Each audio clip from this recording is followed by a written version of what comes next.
తీసుకోవాలి. భార్గవ్ ఆగిరే ఒక్కసారి ఇలా వెనక్కి జరిగినామా.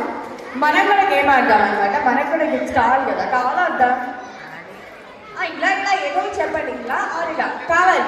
ఓకే, సో మనం 2 జంటలు ఆడతాము. జంటలు తీసుకోండి, ఇద్దరు కలిసి హ్యాండ్ పట్టుకోండి. ఉన్నారా అందరు జంటలు? సింగిల్గా ఎవరైనా ఉంటారా? ఎవరు లేదు సింగిల్గా. గుడ్. ఓకే, ఒక్కసారి బ్యాక్ సైడ్. ఇంకా ఏమైనా జాయిన్ అవ్వచ్చండి. కమాన్ జాయిన్ అవ్వండి. కమాన్ కదా. నిన్నే మొబైల్స్ అయితే ఈరోజు పర్చేస్ లేడీస్ జాయిన్ అవ్వాలనుకున్నా జాయిన్ అవ్వండి. అండ్ ఒక్కసారి అటెండింగ్ జరిగిందండి. ప్రతి ఒక్కరు అటెండ్ ఆ మొమెంట్ ఒక మంచి స్పెషల్ సాంగ్ ప్లే చేయండి. పిల్లలు వద్దు, చిన్న పిల్లలు వద్దు. మాకు తెలుసు మాకు పెళ్ళైంది కానీ మా తెలిసి పిల్లలు ఉన్నారని ప్రూఫ్లు వద్దు. ఓకే, సో మనం ఇప్పుడు ఏం చేద్దాము అంటే ఇద్దరు కలిసి సో జంటగా ఇట్లా నడుచుకుంటూ వచ్చి మా ఎస్సీసీ ముందు అందరికీ హాయ్ చెప్పండి.